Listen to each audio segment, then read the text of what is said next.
Assalamualaikum 5th class. Today we are here with your maths lecture number 27. Date is 17th August 2020 and day is Monday. Topic है आपके पास information handling. नया chapter start हुआ है. Your today's diary is countdown page number 168 की explanation है. Lecture का बाकायदा आगाज़ करते हैं. बिस्मिल्लाहिर्रहमानिर्रहीम. रब्बे ज़िदनी इल्मा. चैप्टर नंबर 9 है इंफॉर्मेशन हैंडलिंग. अब आपका प्रीवियस चैप्टर जो है वो कंप्लीट हो गया है. उसका आपने क्या करना है कि अपने ट्यूशन टीचर्स या अपने पेरेंट्स को उसका एक छोटा सा टेस्ट दे देना है ताकि आपको क्लियर हो जाए कि हमें ये सारा चैप्टर अच्छी तरह से आता है. नए चैप्टर में आप क्या पढ़ेंगे? In this unit students will learn to define an average. Arithmetic mean है ये कि एवरेज निकालनी है. एवरेज कैसे निकालते हैं? Find an average of given numbers. Solve real life problem involving averages. Draw block graphs and column graph. Read a simple bar graph given in horizontal and vertical form. Interpret a simple bar graph given in horizontal and vertical form. Define and organize the data. यानी कि ये basically आपके पास ये जो आपके पास chapter है information handling, ये आपके पास फर्दर जब आप क्लासेस में जाएंगे तो स्टैट्स की एक जो है वो ब्रांच. सही है. आगे लिखा हुआ है मैथ फ्लैश. मैथ फ्लैश में आपके पास क्या है? यू हैव ऑलरेडी लर्न कि आप पहले पढ़ चुके हैं 3 क्लास में that block graphs are use to represent data. कि ब्लॉक ग्राफ जो है वो आपके किसी भी किस्म की मालूमात को, किसी भी किस्म के डाटा को एक्सप्लेन करने के लिए, इंटरप्रेट करने के लिए और रिप्रेजेंट करने के लिए यूज़ होते हैं. बेसिकली ब्लॉक ग्राफ ये होते हैं, इस तरह की फॉर्म में कुछ आपके पास होते हैं. 3 क्लास में आप लोग इसको इन डिटेल पढ़ चुके हैं. आगे लिखा हुआ जी that in a block graph and a line graph types of items are indicated on the horizontal axis. कि आपके पास चाहे ब्लॉक ग्राफ हो चाहे आपके पास लाइन ग्राफ हो, आपके पास जो आइटम्स होती हैं, मतलब जिस चीज़ को आपने डिस्कस करना है, उनकी टाइप्स जो है वो हॉरिजॉन्टल एक्सिस पे होती हैं. हॉरिजॉन्टल का वर्ड क्या है? हॉरिजॉन कहते हैं आसमान को. तो जैसे आसमान की ऐसे सीधी लाइन होती है, इस तरह ये वाली जो लाइन होती है ग्राफ में, उसको हम कहते हैं हॉरिजॉन्टल एक्सिस. आगे है and the number of items are presented in the vertical axis. तो ये देखें जी, जैसे आपके पास ये ग्राफ गिवन है ये. तो अब देखें आपके पास कलर्स जो हैं वो उन्होंने red, blue, green, purple, pink ये आपके पास हॉरिजॉन्टल लाइन में शो किए हैं. अब कितने रेड कलर हैं, कितने ब्लू कलर हैं, कितने ग्रीन कलर हैं, ये आपके पास जो है वो वर्टिकल लाइन में शो किए गए हैं. इसी बात को उन्होंने वहाँ पे एक्सप्लेन किया है.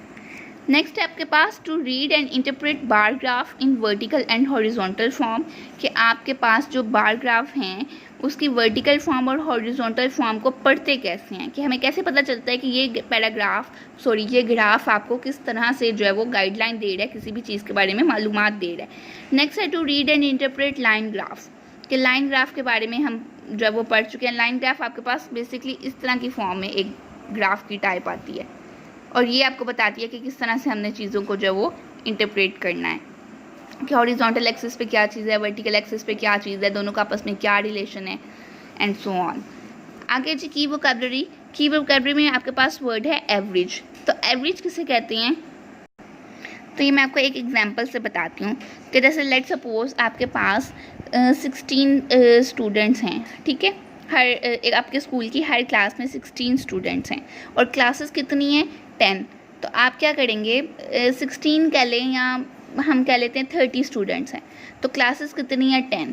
तो अब जब आप ऑन एवरेज निकालते हो, आप तो क्या करते हो कि टोटल को उसके नंबर ऑफ क्लासेस पे डिवाइड कर दोगे और आपके पास ऑन एवरेज पता चल जाएगा कि आपके पास ऑन एवरेज कितने स्टूडेंट्स हैं एक क्लास में. इसको कहते हैं एवरेज निकालना. ये आपकी रिपोर्ट कार्ड्स पे अक्सर निकली होती है. नेक्स्ट है आपके पास ब्लॉक.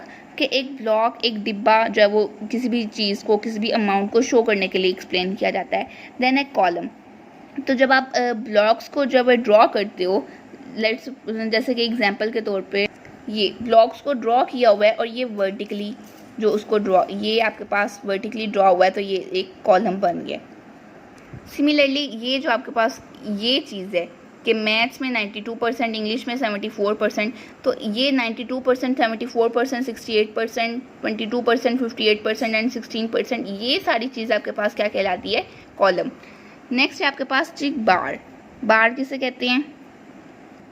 तो ये देखें, ये जो आपके पास कलर्स में आपको इंफॉर्मेशन शो की जा रही है, ये आपके पास आ जाते हैं बार. ठीक है. नेक्स्ट लिखा हुआ है ग्राफ. कि आपकी मैथमेटिकल इन्फॉर्मेशन को फिगर्स के थ्रू जब एक्सप्लेन किया जाता है तो उसको हम ग्राफ कहते हैं. डाटा आपके पास किसी भी डाटा और इन्फॉर्मेशन का ऑलमोस्ट एक ही मतलब है कि कोई भी किसी भी चीज़ के बारे में कोई भी बात, कोई भी इंफॉर्मेशन जो हमें पता है कि ये चीज़ क्या है, ये कहाँ से आई है, कितनी जब वो इसकी मेजरमेंट एंड सो ऑन। आगे टैली मार्क्स, तो ये आपके पास स्टैट्स की एक स्पेसिफिक फॉर्म में यूज़ होते हैं टैली मार्क्स। एग्जाम्पल गिवन में ये देखें, ये शोड है टैली मार्क्स के, आप थोड़ी सी वर्टिकल लाइन जो है वो लगा देते हैं, लेकिन ये वर्टिकल लाइन थोड़ी सी टेढ़ी होती है। जैसे आपके पास 1 ही लिखा जाता है लेकिन 1 को थोड़ा सा टेढ़ा कर दिया जाता है, सही है। और इसमें 5 लिखने का तरीका क्या होता है कि देखेंगे आपके पास ऊपर 1 लिखा हुआ है, 1 और जो 5 लिखा है वो आपने 4 से ज़्यादा लाइन जो है वो इसमें नहीं लिखा सकते। जब आपने 5 को शो करना है तो इस एक लाइन को टेढ़ा कर देना है, तो पता चलेगा। जैसे देखें यहाँ पे आपको शो किया है उन्होंने कि ये 5 नंबर है, ऊपर 1 फिर 5 2 3 2 1 2 5 2 2 एंड सो ऑन। ये आपके पास टैली मार्क्स होते हैं और ये उनका साइन होता है। इस तरह से आप जब उसको शो करते हो। आगे जी आपके पास वर्टिकल एक्सिस, तो जब भी आप ग्राफ ड्रॉ करते हैं तो आपके पास 2 एक्सिस होते हैं, एक वर्टिकल एक्सिस और एक हॉरिजॉन्टल एक्सिस। तो ये देखें जी, ये आपके पास होता है हॉरिजॉन्टल एक्सिस, ठीक है।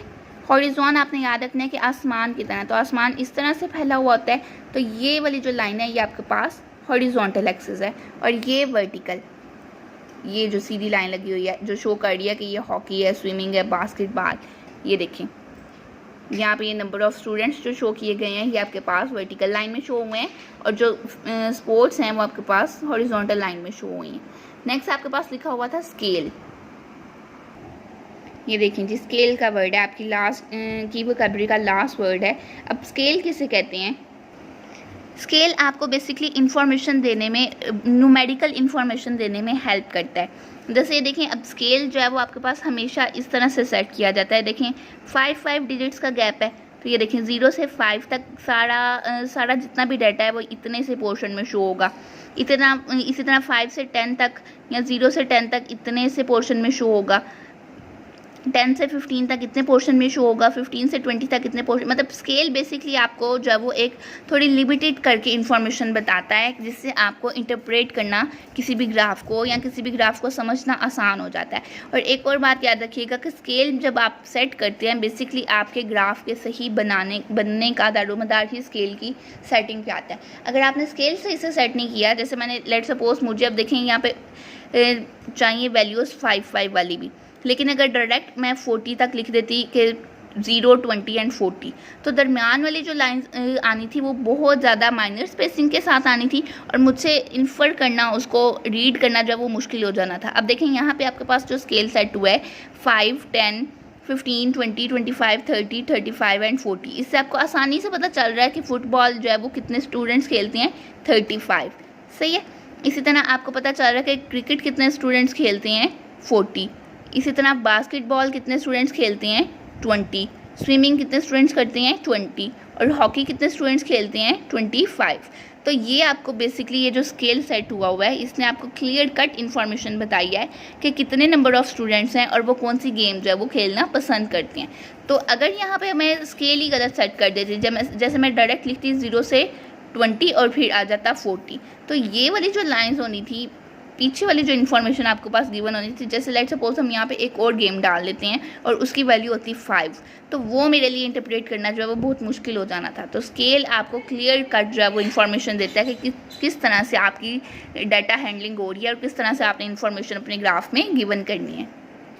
आज का लेक्चर जो है वो कंप्लीट हो गया, लेकिन ये जो आपके पास कॉन्सेप्ट्स हमने पढ़े हैं स्पेशली की वोकैबुलरी में, ये आपके पास थ्रू आउट चैप्टर में जो है वो रिवाइज होंगे। इनको अच्छी तरह से समझ लीजिएगा ताकि यहाँ पे हमने इन डिटेल इनको डिस्कस किया है, आगे हो सकता है हमने क्योंकि क्वेश्चंस करने हैं तो इतनी डिटेल डिस्कशन इसकी ना हो सके, तो इनको अच्छी तरह से रिवाइज कर लीजिएगा। इसी लेक्चर को जो है वो 1-2 दफ़ा सुन लीजिएगा ताकि आपको कॉन्सेप्ट जो है वो बिल्कुल अच्छी तरह से क्लियर हो जाएँ। अपना ख्याल रखिएगा। अल्लाह हाफिज़।